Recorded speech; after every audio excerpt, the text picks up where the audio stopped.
नमस्कार, मेरा नाम है ऋषि सिंह। आप देखना शुरू कर दिए सुदर्शन बिहार। मैं बात करेंगे बिहार विधानसभा 2025 चुनाव को लेकर। Thank you so much. कहने का मतलब बिहार विधानसभा चुनाव काफ़ी नज़दीक आ चुकी है। ठीक, विपक्ष जो है जैसे इंडिया गठबंधन के अंतर्गत वो साफ बोल रहे हैं 2025 में हम मुख्यमंत्री के दावेदार 100% हो चुके हैं, केवल समय की इंतजार है। पहले तो इंडिया गठबंधन जो आप कह रहे हैं, नेता प्रतिपक्ष ने तो इसको कब का नकारा हुआ है। उन्होंने कहा था कि इंडिया गठबंधन लोकसभा चुनाव के मद्देनज़र था, लोकसभा चुनाव खत्म, इंडिया गठबंधन खत्म।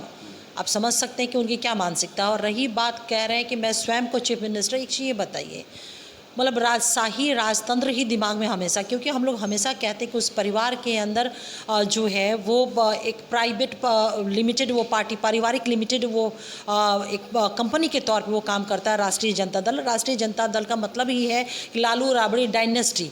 तभी तो इस तरह की बात कर रहे हैं कि मैं मुख्यमंत्री बनूं। अरे डेमोक्रेसी में कौन मुख्यमंत्री बनेगा, कौन विधायक बनेगा, कौन सांसद बनेगा, ये तो आवाम तय करती है ना। आप समझ सकते हैं कि एरोगेंसी का स्तर कितना ऊंचा है। इस चीज़ को वो भूल गए हैं, और हम कहते हैं भूल गए या फिर उन्हें जानकारी ही नहीं है। यह इस तरह का अगर बयान वो देते हैं कि मैं चीफ मिनिस्टर ही बनूंगा, मैं अब केवल चुनाव का इंतज़ार है, ये उनकी मतलब मैं कहूँगी कहीं ना कहीं एक नासमझी का ये बहुत बड़ा परिचायक है। बिहार में 8,387 पंचायत हैं। ठीक, और मुख्यमंत्री जी ने ऐलान किए हैं मतलब कि हर एक पंचायत में महिला शादी मंडप बनेगा इसमें। देखिए, ये माननीय मुख्यमंत्री नीतीश कुमार जी को हम बिहार की तमाम बेटियों की तरफ से, आवाम की तरफ से उनका कोटि से आभार प्रकट करते हैं। यह जो योजना है, कन्या विवाह मंडप योजना, देश का यह पहला योजना है। और ऐसा नहीं है कि सिर्फ यही, बिहार में माननीय नीतीश कुमार जी के नेतृत्व में ऐसे ऐसे कल्याणकारी योजनाओं का निर्माण हुआ है जो देश का पहला वो योजना बना है, और हम मॉडल स्टेट के रूप में वहाँ पे स्थापित भी हुए हैं। देखिए, यह योजना बहुत ही क्रांतिकारी योजना है। इससे बहुत सारी चीज़ें हम लोग को एक साथ सुनिश्चित हो पाएगी। जहाँ पिछड़ा परिवार, अति पिछड़ा परिवार, दलित परिवार, या हम कहें शोषित वंचित तबके के लोग, अब उनके लिए मुश्किल होता था कि हॉल में बेटियों का शादी ब्याह कर सके, फाइनेंशियल तौर पे बहुत वो कमज़ोर होते थे।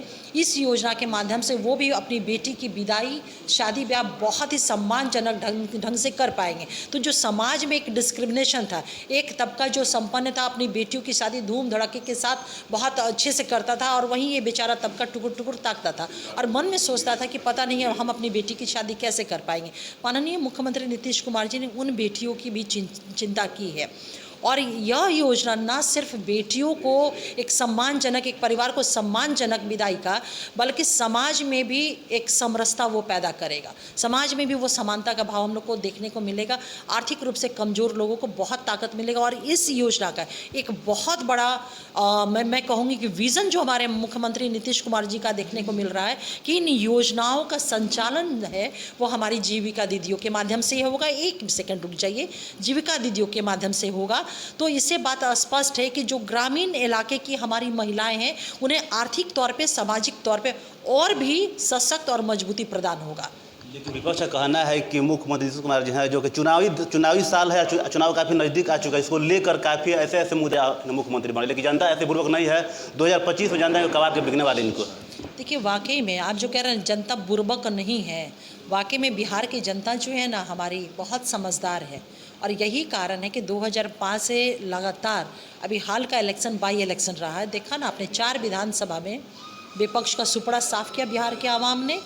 देखिए, ये सर्वविदित है कि माननीय मुख्यमंत्री नीतीश कुमार जी ने कभी भी वोट, चुनाव के मद्देनज़र उन्होंने काम नहीं किया। उन्होंने वोटरों की चिंता की, ना कि वोट की चिंता की। और यही कारण है कि irrespective of caste, creed, gender, community, इन तमाम चीज़ों से हट करके तमाम वर्गों के विकास के लिए उन्होंने काम किया है। तो जिस बिहार को जो आज ये कह रहे हैं ना कि वोट और चुनाव, ये कह रहे हैं कि इनके माता पिता के शासनकाल में या फिर इनके गठबंधन के लोगों का शासनकाल था, बिहार को बदहाल बिहार, गरीब बिहार, अराजक बिहार, भ्रष्ट बिहार, और ये बिहार ऐसा बना दिया था जो देश के ऊपर बोझ बन गया था। माननीय मुख्यमंत्री नीतीश कुमार जी के वो बिहार इन लोगों ने दिया था, बिहार के आवाम ने उस बिहार को सौंपा था। माननीय मुख्यमंत्री नीतीश कुमार जी ने उस बिहार को जो अंधकार में था कोसा नहीं, बल्कि काम किया, आधारभूत संरचना के लिए काम किया, मानव विकास के लिए काम किया, बिहार की बेटियों महिलाओं को सशक्त करने के लिए काम किया, जो न सिर्फ राष्ट्रीय स्तर पे बल्कि वैश्विक स्तर पे भी विमर्श का विषय है। तो सुन लीजिए ना, सुन लीजिए, नेता प्रतिपक्ष या विपक्ष अगर इस तरह की बात कर रहे हैं ना, तो वो हताश है, परेशान है, बौखलाहट है, क्योंकि उनको पता है 2025 का जो दस्तक दे रहा है विधानसभा चुनाव, 2025 का परिणाम क्या होने वाला है। और यही कारण है कि उस परिणाम के मद्देनज़र ये अभी से जो हार की भूमिका है ना, उसको कैसे जस्टिफाई किया जाएगा, उसको जस्टिफाई करने की भूमिका ये बना रहे हैं।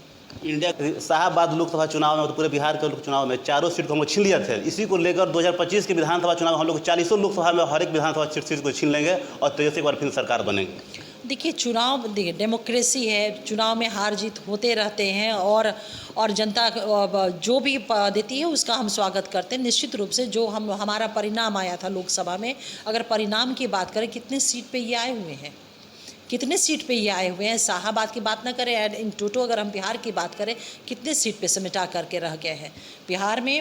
हम लोग का गठबंधन को कितनी सीटें बिहार के आवाम ने दी। ये कुछ भी कहने से पहले ये जरा इस बात को सोचें।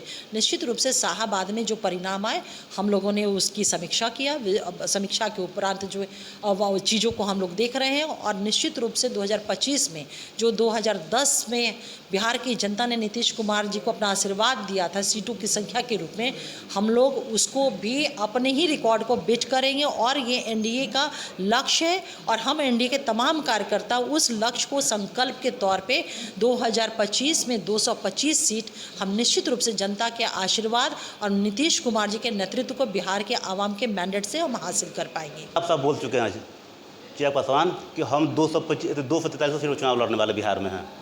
नहीं, आप मतलब एक लाइन को आप सुना रहे हैं, उसके बाद उनका खुद ही जब आप लोगों ने, मीडिया के बंधुओं ने इस चीज़ को चलाना शुरू किया व्याख्या करके, तो उन्होंने स्पष्ट तौर पे अपनी बातों को कहा कि मैंने ये कहा कि मैं 243 सीट पे हम तैयारी करेंगे, जिससे कि एनडीए गठबंधन के जो भी प्रत्याशी चुनाव लड़ेंगे उनको ताकत मिलेगा। उनका आगे की लाइन को आप लोगों ने छोड़ करके, आपको जो चाहिए था, ब्रेकिंग चाहिए था, आपने चलाया, लेकिन उनका होल इन टोटो बयान जो है वो ये है। इस बयान के साथ मतलब जो मैंने अभी कहा कि तमाम एनडीए गठबंधन के प्रत्याशियों को जो लड़ेंगे उनको ताकत मिलेगी, इसके साथ उनके बयान में फुल स्टॉप लगे थे। तो हमारे साथ बात करने के लिए जेडीयू के प्रदेश प्रवक्ता अंजुम आरा जी थी। इन्होंने साफ साफ बोल दी कि 2025 में 225 फिर से नीतीश। कैमरा पर्सन विवेक के साथ ऋषि सिंह, सुदर्शन न्यूज बिहार, पटना।